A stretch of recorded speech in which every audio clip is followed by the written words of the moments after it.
I'm Griffin, 28, and I once let my family sell my bed so my sister could go to Paris. Yeah. That actually happened. But 14 days later, when they came back all sun-kissed and smug, I gave her something better than Europe. Something she couldn't unsee, unfeel, or unfund. I gifted my sister her own reality, and it came with a phone bill. Let me tell you about the moment I realized my house had been looted like it was a flash sale on Craigslist. I just shot a 14-hour wedding, flower girls crying, groomsmen sweating through polyester, a father of the bride's speech that ended in actual poetry. I was tired in my bones. All I wanted was my couch, my thrifted rug, maybe a frozen pizza, and to collapse under a weighted blanket like a responsible adult. Instead, I opened the door and stepped into nothing. The place was stripped. Gone. The couch, the rug, my IKEA bookshelves, my damn bed. Even the microwave. Even the lemon-scented candle Sloane once said made the house feel expensive. The only thing left was a note. On the counter. Like I was being dumped by a landlord. Don't be upset. We sold what you weren't using. It's all for Sloane's Paris program. You can sleep at Grandma's for now. Love you. Love you. That part, like they hadn't just turned my life into a garage sale and called it personal growth. I read the note twice, hoping it would reword itself. Then my phone rang. Son, my dad said. Your sister deserves Paris. Not hi. Not hey, you good? Just that. Like Paris was an illness she'd contracted and I was the donor match. She deserves it, he repeated. Don't worry about furniture. Furniture is material. Paris is character. I leaned against the only thing left standing in the house, a bare wall, and tried to laugh. But nothing came out. Just static. That night I didn't explode. I didn't shout. I didn't text angry paragraphs or post vague quotes online. I slept on the floor. Hoodie for a pillow. Lemon tree tapping the window like even it was trying to check on me. At 4 a.m., I stopped pretending to sleep and started making lists. Dates, numbers, all the times I'd said yes. All the money that had quietly funneled into my sister's glowing future while I kept buying the duct tape to patch up today. 14 days. That's what I gave myself. And when they got back, tanned and glowing and full of Eiffel Tower awe, I gave Sloane something she'd never forget. Something better than Paris. The house was loud when I walked in. Not with sound, no, that would have been too honest, but with energy. The kind that fills a room when everyone knows something's off and nobody's saying it. Griffy! Mom called from the kitchen like nothing had happened. Like she hadn't gutted my home and pawned my bed. She pulled me into a hug that smelled like rosemary hand soap and absolution. You look tired. Paris was magical. Sloane is transformed. Transformed? I looked over her shoulder at Sloane, fresh off a red-eye and still dressed like she was starring in a campaign for effortless luxury. Silk scarf, oversized sunglasses, those boots you only wear when you know you won't be walking far. She kissed my cheek like we were co-stars in a family drama, and the cameras were rolling. Miss you, she said like the last 2 weeks hadn't happened. We ate roast chicken. I chewed slowly, thinking about how much the table looked like the one I used to own. Could have been. I wouldn't know. It was that kind of day. Dad told a story about a waiter who called him Monsieur, like it was a promotion. Sloane giggled at the right parts. And then Mom clapped her hands like we were all at a charity brunch and said, Okay. We have something special to discuss. I reached into my backpack and set my laptop on the table. Me too, I said. Sloane did a performative gasp. Griff, did you make us a video? Is it a surprise? Sure, I said, and opened the first project. The title card came up. What I pay for. And then, a receipt. My bank transfer to Mom, $6,842.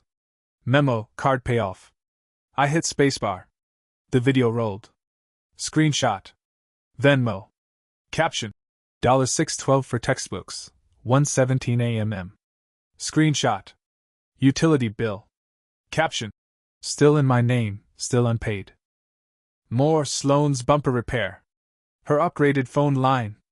Grocery transfers, digital breadcrumbs of a life subsidized. My voice narrated over it like a calm museum tour. April, $1,200. June $89. December $534. Griffin. Mom said, trying to smile like this was a joke. This is dramatic. I let the math keep going. I showed them the footage, my empty living room, my landlord's voicemail apologizing for letting an estate liquidation team through because your mother said you'd moved. Mom blinked. We didn't think you'd take it, personally. Sloane crossed her arms. It's for my education. I paused the video. I'm glad you went. I said honestly and meant it. But you sold my bed. Sloane rolled her eyes, caught herself, then tried to pivot. We'll get you a better one. When the brand deals hit, I'll pay you back. Dad cleared his throat. Son, your sister deserves. I clicked the second project. A new title screen appeared.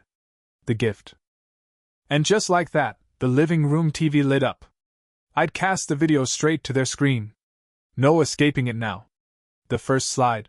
Effective today, these are my boundaries. Mom froze, hands mid-fold over her napkin. Sloane looked like someone had just said the word. Budget. At brunch. Then my voice began, calm and steady. 1. I will not fund Sloane's programs, residencies, or upgrades. 2.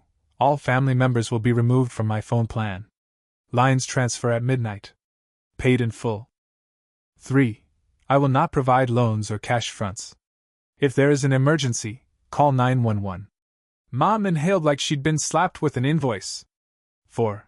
All video requests will receive my full rate card. No exceptions. 5. The spare key to my home must be returned tonight. 6. Any item removed from my home without consent will be reported as theft. The room fell into a hush so complete I could hear the lemon tree rustling outside the window. Then I pulled out the manila folder with Sloane's name written on the front and slid it across the table. She looked at it like it might bite. What's this? She asked. A budget, I said. For your life without my money. Inside, a prepaid bus pass. A list of part-time jobs. Instructions on removing her phone line.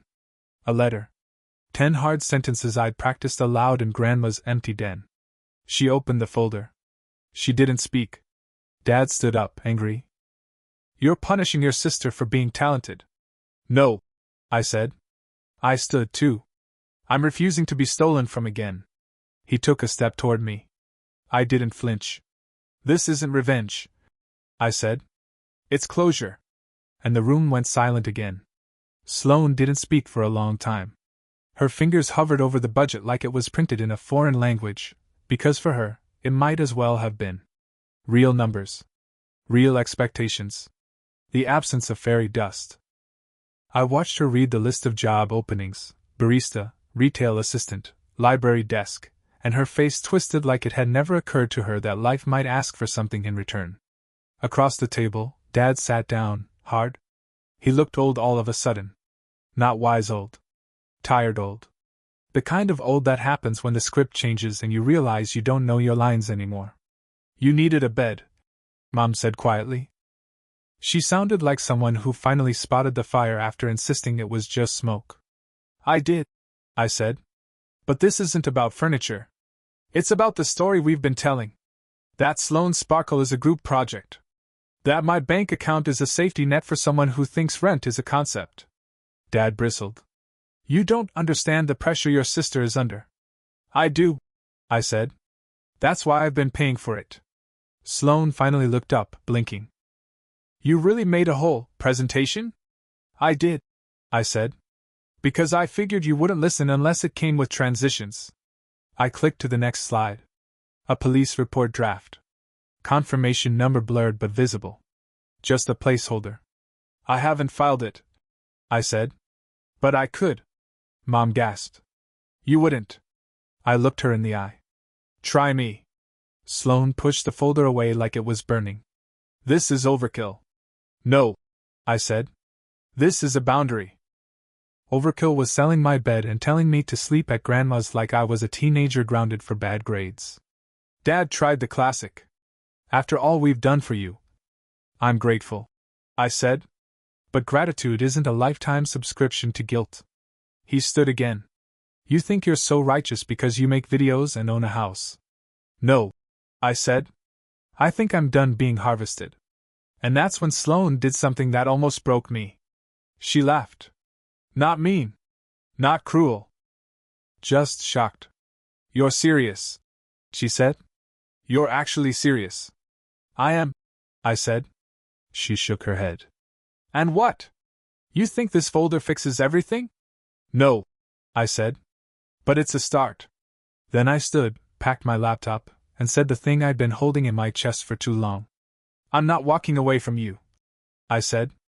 I'm walking back to me. And I left. I drove home to an empty house. My new bed was being delivered that night. I waited in silence. When it came, I signed the receipt, tipped the delivery guys too much, and sat on the edge of the mattress for 10 full minutes, staring at nothing. Then my phone buzzed. A text from Sloane. Is that really my phone bill now? I typed back. Yes. And for a long time, she said nothing at all. The silence didn't last. By the next morning, my phone looked like it owed someone child support. 17 missed calls from Mom. 12 from Dad. 2 aunts, each 5 times. One uncle left a voicemail that was just sarcasm and barbecue sauce. I guess we're doing spreadsheets now, Griff. What's next? Charging us to breathe? At noon, I had 74 missed calls total. I didn't answer a single one. Instead, I brewed coffee with the borrowed kettle, sat on the edge of my new bed, and edited a product video for a local skincare brand like nothing had happened. Because for the first time in years, nothing was happening to me. I was choosing. That night, Sloane texted again. My bank says there's a hold? I don't understand this stuff. I replied. You will. She didn't respond. The next day, Mom sent a photo of Sloane on a couch in what used to be my living room, captioned. She looks so grown up. I almost replied, she looks comfortable with other people's things. But I didn't. I just turned off read receipts. Day 3, my landlord called. I just wanted to apologize again, he said. I really thought she had your permission. She brought documents. A professional estate sale lady.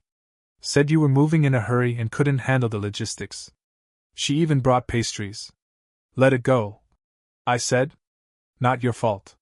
He sighed. Still, I feel sick about it. Nobody deserves that. Day 5, a family friend texted me.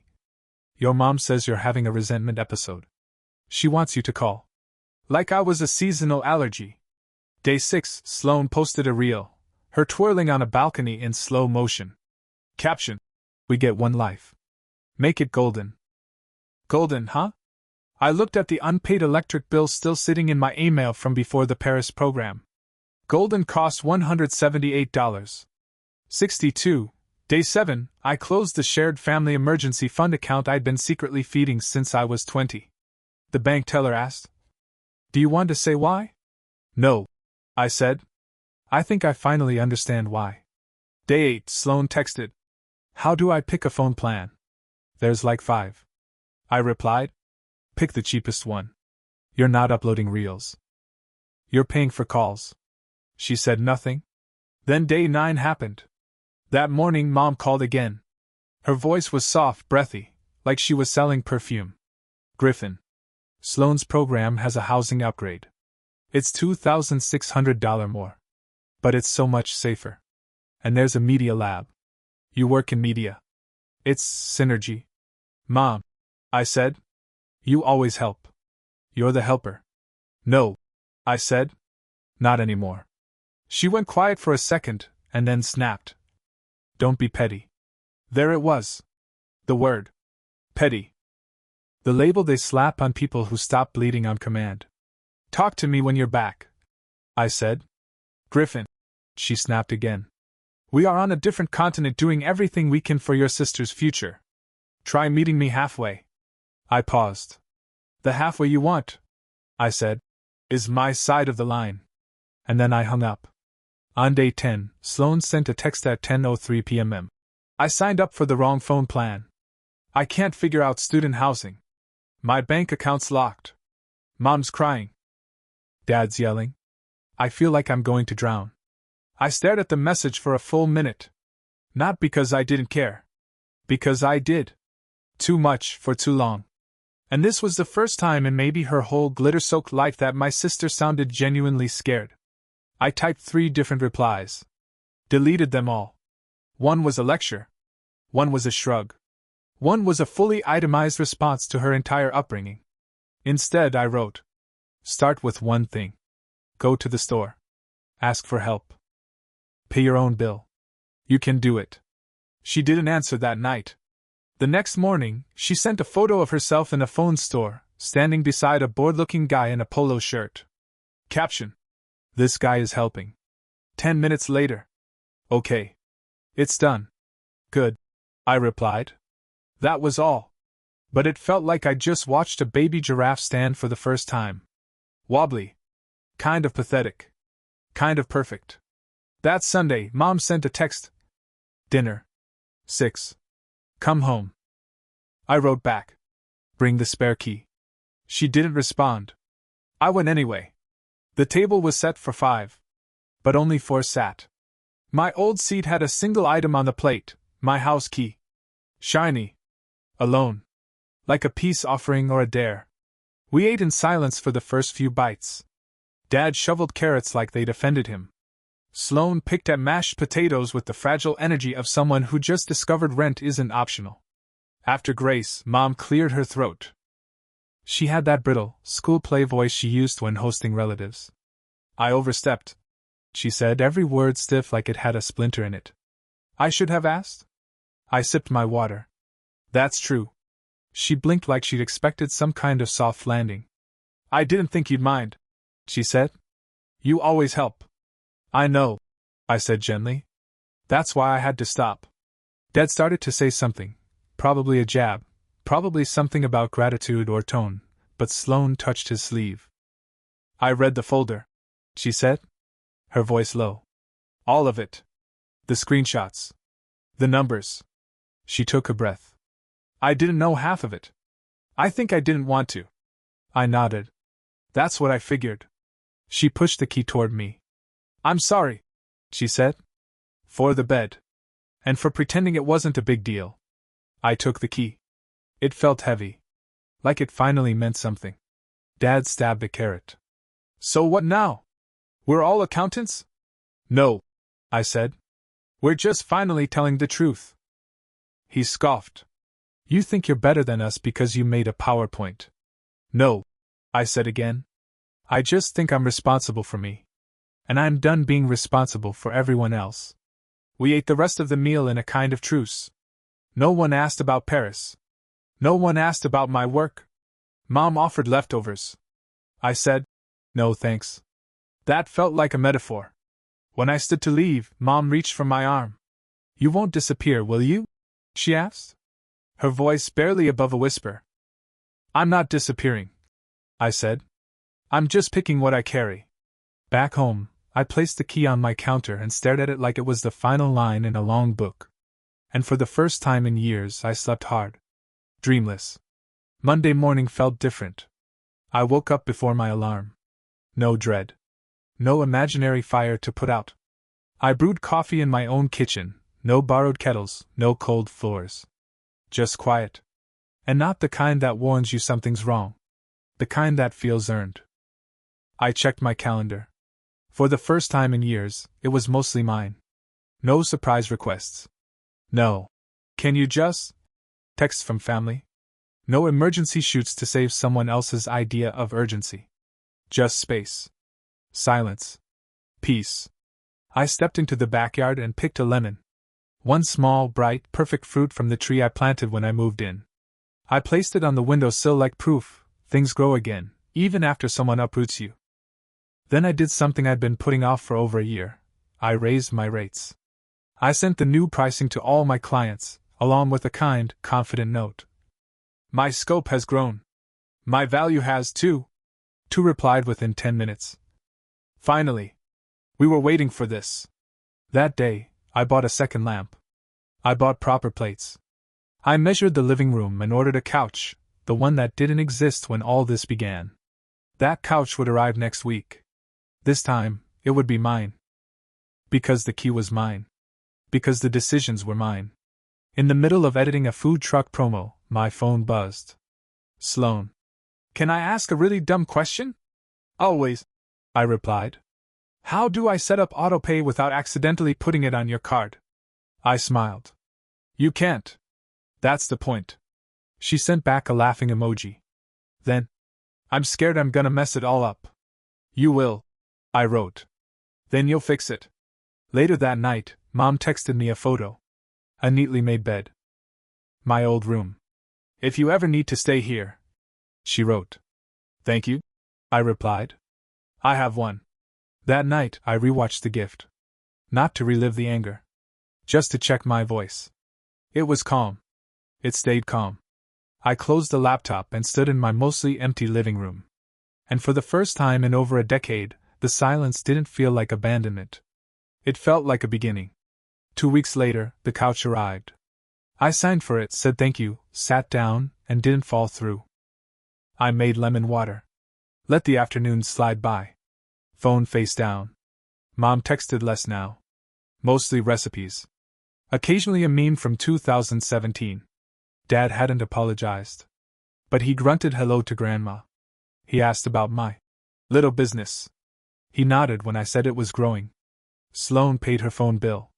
Got a part-time job at a camera store. Applied for a real internship.